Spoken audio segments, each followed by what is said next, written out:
Welcome back to The Breakdown with me, NLW. It's a daily podcast on macro, Bitcoin, and the big picture power shifts remaking our world. What's going on, guys? It is Monday, December 23rd, and today we are talking about Tether flexing. Before we get into that, however, if you are enjoying The Breakdown, please go subscribe to it, give it a rating, give it a review, or if you want to dive deeper into the conversation, come join us on the Breakers Discord.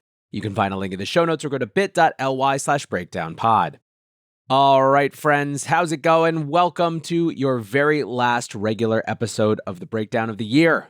Of course, Wednesday is Christmas, and then a week after that, it's New Year's. And so in between, we'll be doing a few different things. First of all, the way that I'm doing a big end of year recap is to take a step back and look at key trends that have and will define Bitcoin and crypto more broadly. We've set it up as 3 shows, the ghosts of Bitcoin's past, present, and future. We, of course, can't miss the chance for a Dickens reference here, and those will start rolling out this week. We also have our end-of-year LRS, which ranks the 5 most important essays of the year. That'll, of course, come out on Sunday. For now, though, we start this last episode of the normal year with Tether showing some serious dynamism heading into next year. The stablecoin giant has announced a $775 million strategic investment in alternative video platform Rumble. That's a huge investment relative to the size of the company, which had a market cap of around $2 billion on Friday. $250 million of the proceeds will go on the balance sheet, which Rumble said will be used to support growth initiatives. The remaining $525 million will be used to fund a tender offer to buy out existing shareholders at $7.50 per share. Around 70% of the tender offer has already been filled by pre-commitments. The deal is expected to close sometime in the first quarter. Rumble stock took off in aftermarket trading.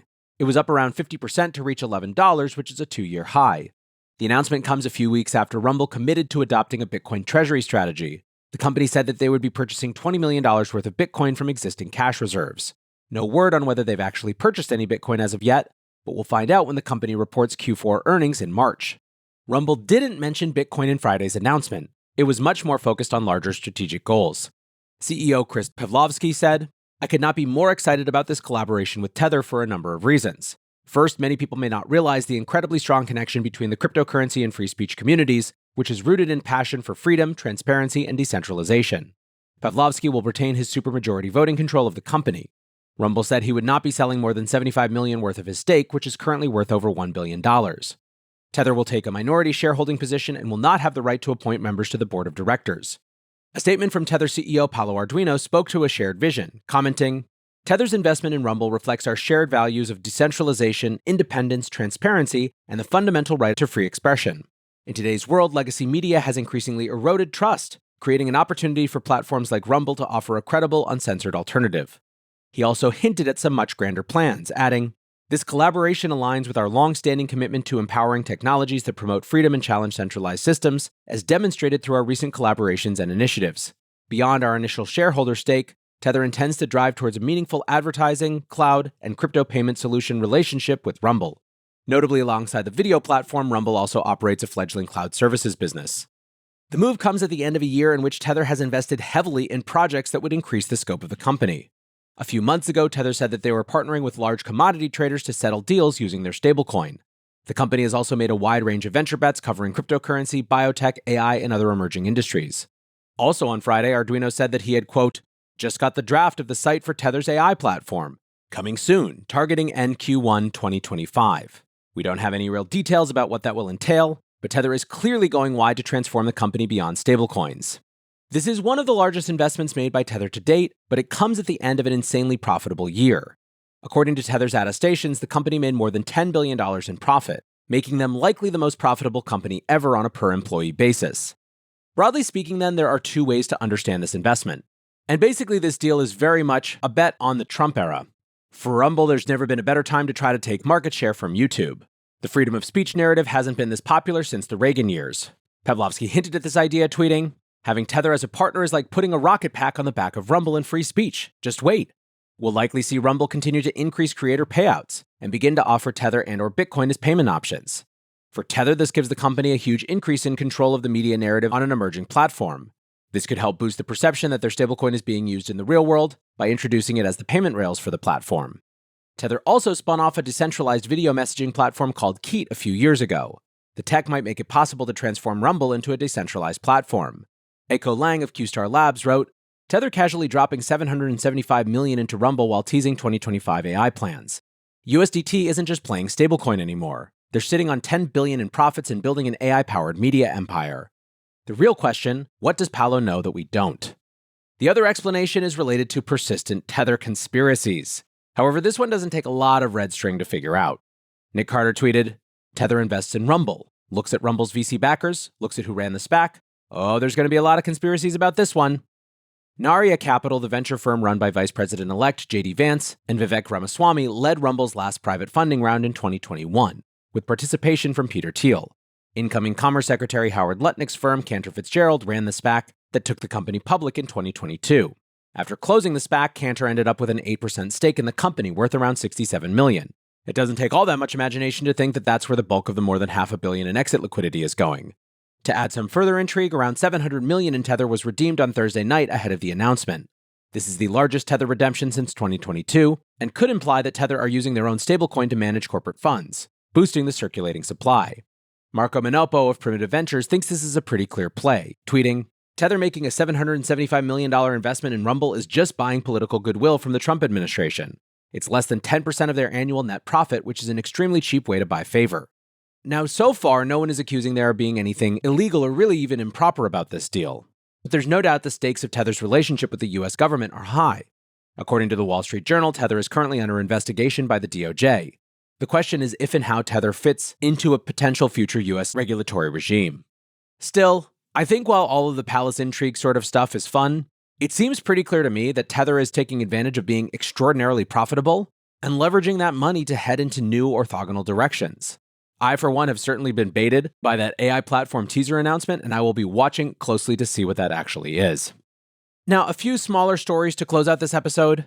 The Trump administration has made 2 new appointments to fill out their pro-crypto economic team. The first was Stephen Miran to chair the Council of Economic Advisors. Miran was a senior advisor of economic policy for the Treasury Department from 2020 to 2021, while the previous Trump administration rolled out pandemic policy. Following that, he helped found Amberwave Partners, an investment manager focused on what they call JSG investing as a counterpoint to ESG investments. JSG stands for Job Security and Growth. In July, he co-wrote a paper with Nouriel Roubini, which criticized the Yellen Treasury for favoring the issuance of short-term debt as a stealthy way to stimulate the economy. In the Truth Social post announcing the pick, Trump said that Miran and the rest of the economic team will work to, quote, deliver a great economic boom that lifts up all Americans. During an appearance on the Bitcoin Layer earlier this month, Miran said, I think financial regulation is excessively burdensome and prevents banks from lending into the economy as much as they would. And I think sometimes that can really inhibit innovation in areas like the crypto economy. Even more directly related to crypto policy, the Trump team has announced that Bo Hines will be the executive director of the Crypto Council. Formerly called the Presidential Council of Advisors for Digital Assets, the group will allow crypto firms to put forward policy suggestions. Crypto and AI czar David Sachs will be the chairman of the council. Trump wrote, in his new role, Bo will work with David to foster innovation and growth in the digital asset space, while ensuring industry leaders have the resources they need to succeed. Together, they will create an environment where this industry can flourish and remain a cornerstone of our nation's technological advancement. Hines doesn't have a ton of experience that makes him qualified for this position. He was an All-American college football player a decade ago, and immediately after earning his law degree from Wake Forest, he made an unsuccessful congressional bid in 2022. His North Carolina contest was partially funded by former FTX executive Ryan Salem, with the seat won by pro-crypto Democrat Wiley Nickel. Hines contested the 2024 Republican primary for the same seat but came in 4th place. There's a lot of skepticism due to Hines being relatively unknown to the industry, but the Blockchain Association has given him their stamp of approval. Dan Spuller, the organization's head of industry affairs, tweeted, Bo is a steadfast ally of the crypto industry. During his visit to the Blockchain Association HQ earlier this year, we were impressed by his deep understanding of crypto, Bitcoin, and his commitment to fostering innovation. The major quote that Spuller is pointing to was posted in January. Hines tweeted, cryptocurrency is the epitome of individual empowerment in finance. We don't need the government stepping in and slapping burdensome regulations on financial innovation. This new sector needs the freedom to grow organically. Decentralized finance is the way of the future if regulators don't crush it. Much like David Sachs, it's not clear how much actual crypto knowledge will be required to do the job well. Hines will largely need to be able to understand and translate industry policy suggestions for the rest of DC. And to a large extent, it seems like the brief will be to clear out harmful regulatory actions rather than suggesting new policy. Alexander Grieve, the VP of Government Affairs at Paradigm, highlighted this point, tweeting, last admin, crypto couldn't get a White House meeting. This admin, crypto has office space there. There is so much to do in the next 4 years so that America can lead the world in crypto development. I've never had more confidence we'll be able to do it. Congrats, Bo Hines. I think that's the perfect way to close out these regular episodes.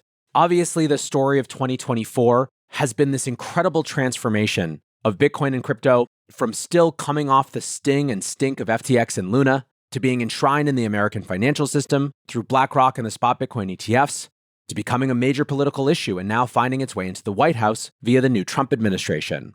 It seems pretty clear that a lot of 2025's story will be about how that all shakes out, how the combined forces of a pro-crypto administration, plus Wall Street with some reps under its belt, changes the possibility set for this industry. One thing's for sure, it is going to be an extraordinarily dynamic year, and I cannot wait to get back here with you to share it along the way.